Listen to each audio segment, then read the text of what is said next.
Bismillahirrahmanirrahim. Assalamualaikum warahmatullahi wabarakatuh. Selamat pagi.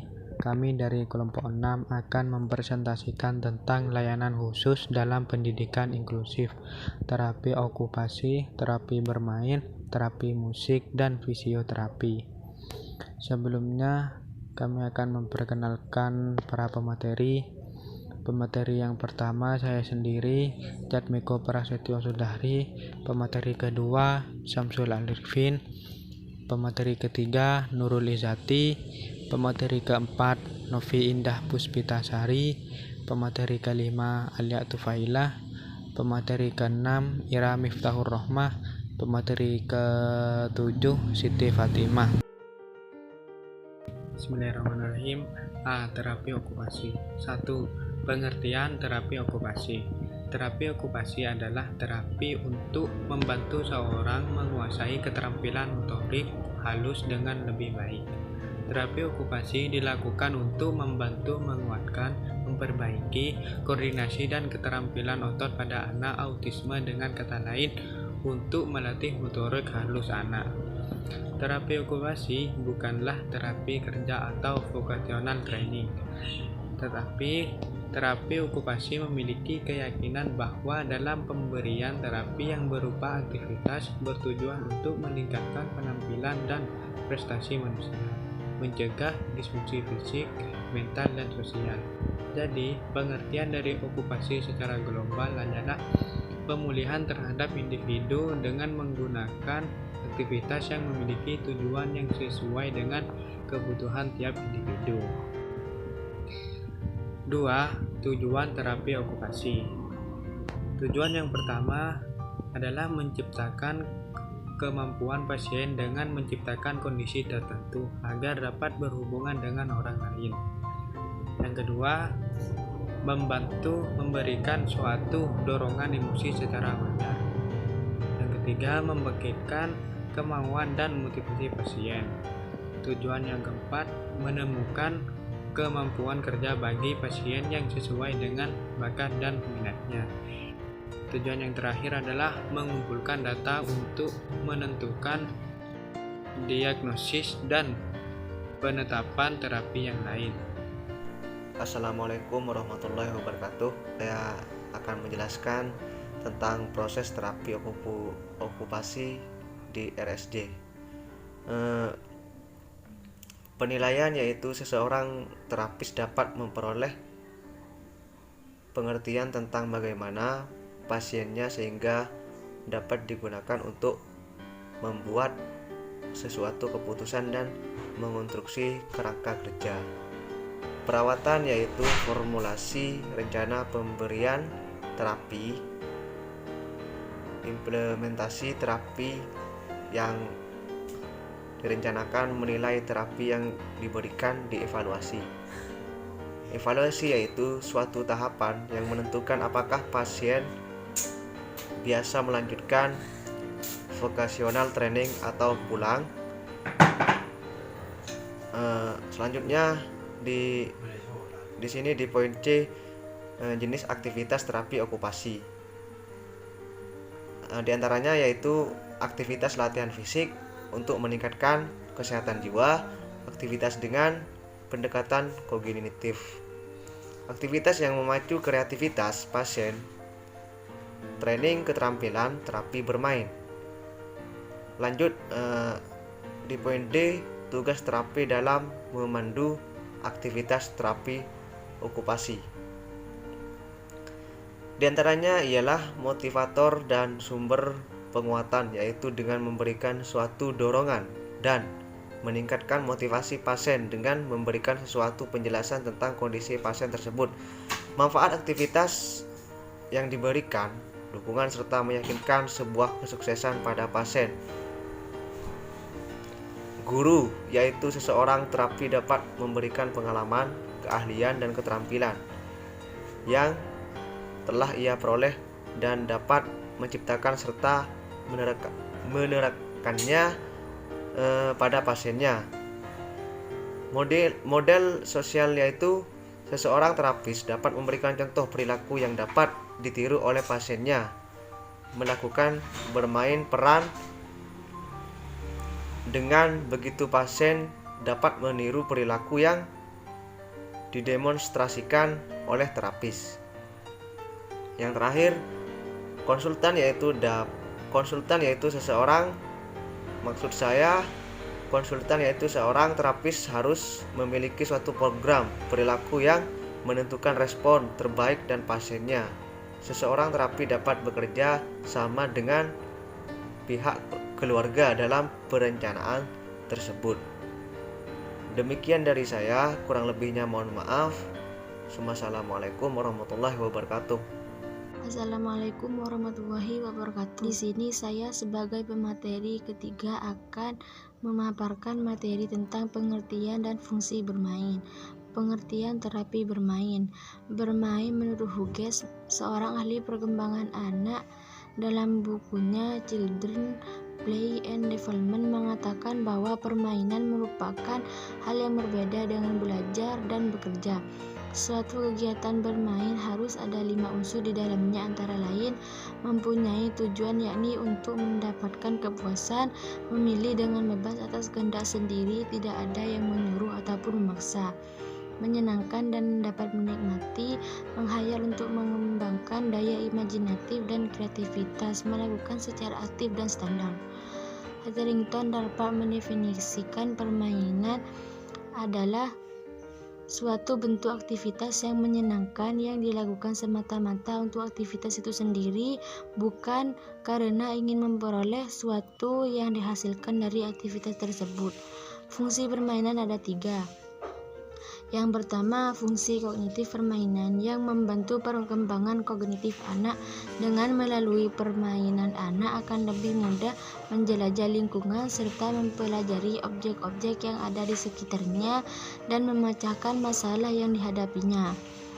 Yang kedua, fungsi sosial permainan, yakni permainan dapat meningkatkan perkembangan sosial anak, khususnya dalam permainan fantasi.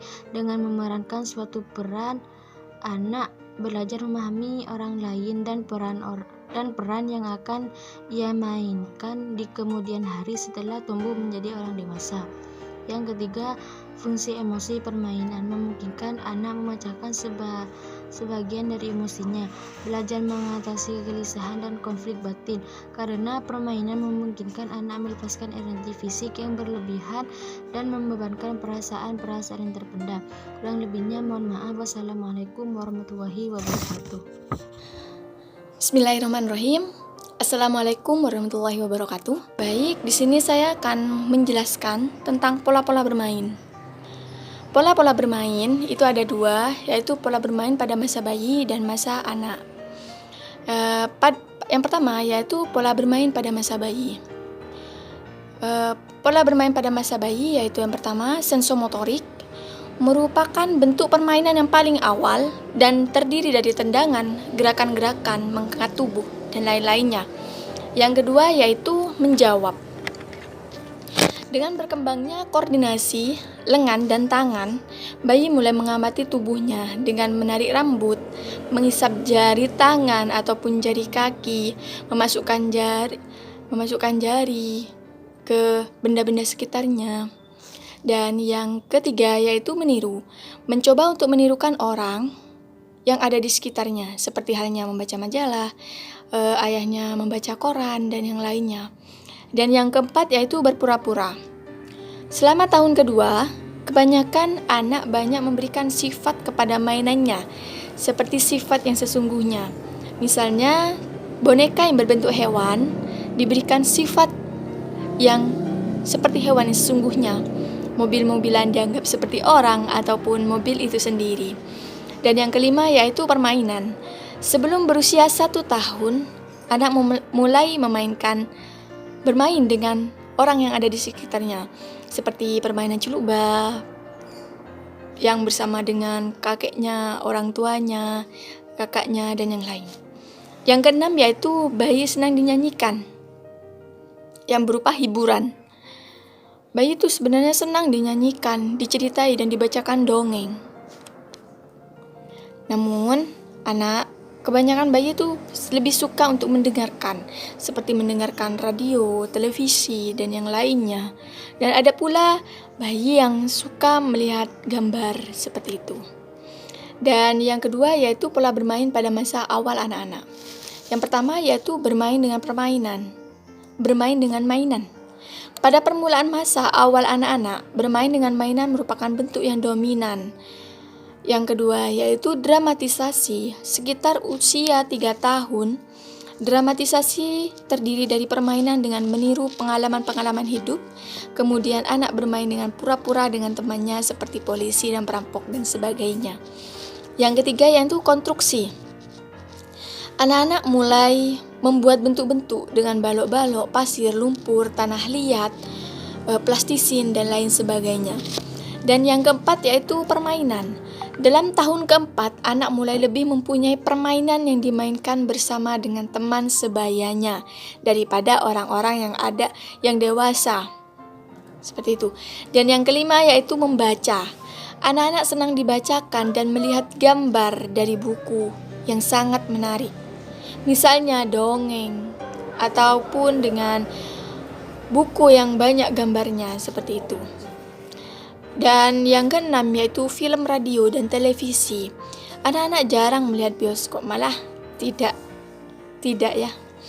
Namun anak-anak suka melihat film kartun yang ada di serial televisi. Anak juga mendengarkan radio. Tapi pada masa awal anak-anak, yang semula pada masa bayi itu lebih bisa mendengarkan. Namun pada masa awal anak-anak itu lebih suka dengan televisi yang ada gambar dan warnanya.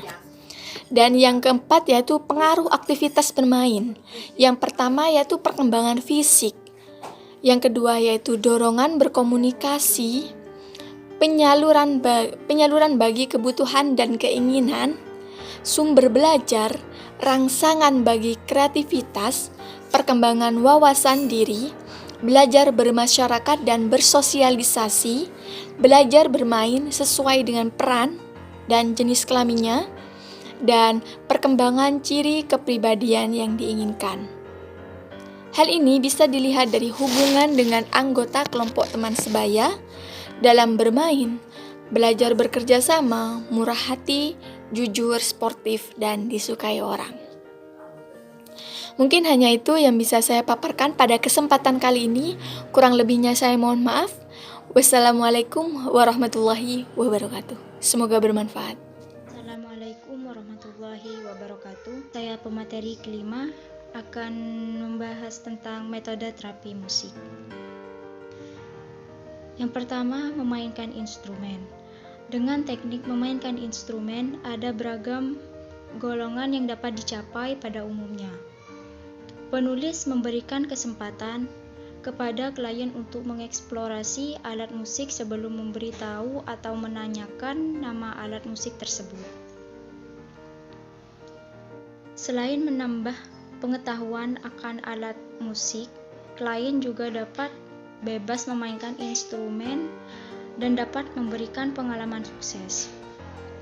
Dalam memainkan instrumen, klien juga dapat dilatih tingkat fokus dan atensinya, di mana biasanya penulis mengombinasikan permainan instrumen dengan mengikuti instruksi, seperti melihat ritme ataupun partitur lagu. Dengan bermain instrumen pun mereka dapat meningkatkan jangkauan gerak dan menguatkan otot. Yang kedua, menyanyikan atau vokalis. Teknik kedua yang sering dilakukan adalah menyanyi. Lewat menyanyi, klien dapat belajar beragam hal dan dapat melatih mereka lebih aktif. Dikarenakan anak berkebutuhan khusus sangat jarang untuk menyanyi. Menyanyi dapat melatih mereka juga untuk meningkatkan kemampuan komunikasi mereka. Untuk beberapa anak yang memang tidak dapat bernyanyi, mereka dapat mengikuti bersuara seperti menirukan bagian E-I-E-I-O dan suara binatang pada lagu. Yang ketiga, musik dan gerak.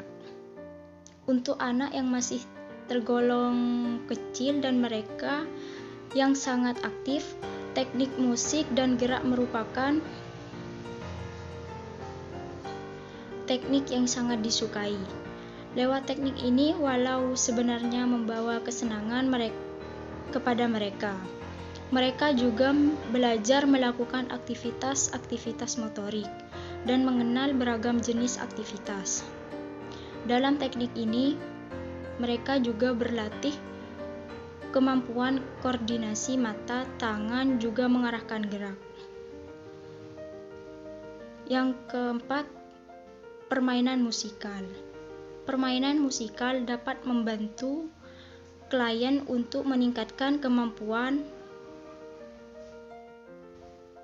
mereka dalam bidang sosial dan bidang kognitif.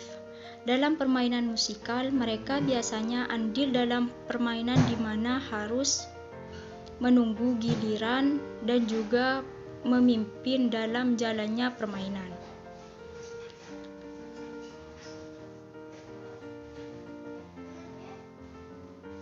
Selain itu, mereka juga harus mampu menjalankan atau menyelesaikan tugas-tugas yang diberikan. Sekian dari saya, kurang lebihnya saya mohon maaf. Wassalamualaikum warahmatullahi wabarakatuh. Assalamualaikum warahmatullahi wabarakatuh. Di sini saya sebagai pemateri ke-6 yang menjelaskan tentang pengertian fisioterapi, dimensi layanan fisioterapi, dan ruang lingkup fisioterapi. Apa sih pengertian fisioterapi? Fisioterapi merupakan ilmu yang menitik beratkan untuk menstabilkan atau memperbaikan gangguan fungsi alat gerak, fungsi tubuh yang mengganggu, yang kemudian diikuti dengan proses atau metode terapi gerak. 2. Dimensi layanan fisioterapi. Dimensi layanan fisioterapi yaitu ada 2. 1. Peningkatan dan pencegahan atau promotif dan preventif. Pelayanan fisioterapi dapat dilakukan pada pusat kebugaran, pusat kesehatan kerja, sekolah, kantor, pusat panitia usia lanjut, pusat olahraga, tempat kerja, industri, dan pusat-pusat pelayanan umum. 2. Penyembuhan dan pemulihan, kuratif dan rehabilitatif. Pelayanan fisioterapi dapat dilakukan pada rumah sakit, rumah perawatan, panti usaha, pusat rehabilitatif, tempat praktek, klinik privat, klinik rawat jalan, puskesmas, rumah tempat tinggal. C. Ruang lingkup fisioterapi, yaitu ada 7. 1. Fisioterapi kesehatan wanita, fisioterapi tumbuh kembang anak, fisioterapi kesehatan dan keselamatan kerja, fisioterapi usia lanjut, fisioterapi olahraga, fisioterapi kesehatan masyarakat, fisioterapi pelayanan medik. Layanan fisioterapi ditujukan pada individu dan komunitas di mana cakupan layanan fisioterapi adalah untuk mengembangkan, memelihara, dan memulihkan dan ladang-ladang subur fisioterapi adalah memaksimalkan gerakan dan kemampuan fungsional pertanyaan sementara keadaan sehat, fisioterapi penuh dengan gerakan. Sekian dari saya, kurang lebihnya saya mohon maaf. Wabillahi hidayah. Wassalamualaikum warahmatullahi wabarakatuh. Assalamualaikum warahmatullahi wabarakatuh. Di sini akan melanjutkan materi tentang macam-macam fisioterapi. Nah, yang pertama yaitu ada exercise terapi atau terapi latihan. Terapi ini biasanya dimaksudkan untuk mengembalikan fungsi sekaligus memberi penguatan dan pemeliharaan gerak agar bisa kembali normal atau setidaknya mendekati kondisi normal. Nah, pada anak-anak biasanya itu diberikan latihan memegang maupun menggerakkan tangan dan kakinya. Setelah mampu, maka akan dilanjutkan dengan latihan mobilisasi seperti berjalan, berdiri, melangkah, berlari-lari kecil, dan seterusnya. Kemudian ada hitting terapi atau terapi pemanasan. Nah, terapi ini biasanya dilakukan bersamaan dengan jenis terapi yang lain. Nah, seperti pada terapi inhalasi untuk anak-anak dengan masalah lendir pada saluran nafas, pada nyeri otot maupun sendi. Bila dikombinasikan dengan bentuk pengobatan yang lain, nah tentunya lebih menguntungkan karena dosis obat yang diberikan atau yang diminum pada anak jadi lebih kecil untuk meminimalisir efek negatifnya. Kemudian ada electrical stimulation therapy. Nah, ini biasanya disebut dengan terapi simulasi listrik. Terapi yang menggunakan aliran listrik bertenaga kecil ini cocok diterapkan pada anak yang menderita kelemahan otot akibat patah tulang ataupun kerusakan saraf otot. Cara penggunaannya biasanya itu dengan menempelkan aliran listrik tersebut pada otot-otot yang mengalami rasa nyeri. Nah, terapi ini tuh bertujuan untuk mempertahankan massa otot dan secara tidak langsung merangsang regenerasi sel saraf. Kemudian dilanjutkan dengan cold terapi atau terapi dingin. Terapi dingin biasanya diberikan bila cedera anak itu masih akut. Nah, sehingga proses peradangan tidak menjadi kronis, tetapi umumnya hanya diperuntukkan bagi otot saja, biasanya akibat terjatuh dan mengalami memar. Kemudian ada ses fisioterapi atau terapi bagian dada. Ses fisioterapi ini bermanfaat memberikan saluran pernafasan dan memar. Kemudian ada ses fisioterapi atau terapi bagian dada. Ses fisioterapi ini bermanfaat memberikan saluran pernafasan dan memperbaiki pertukaran udara yang termasuk dalam fisioterapi ini biasanya itu seperti inhalasi atau nebulizer. Kemudian ada clapping, terus ada vibrasi dan postural drainage. Kemudian ada ortopodik dan rheumatoid arthritis fisioterapi. Nah, ini biasanya dilakukan untuk mengatasi gangguan tulang dan otot akibat patah tulang. Kemudian ada post fracture atau retak. Kemudian ada artritis sendi, kesleo atau terkilir.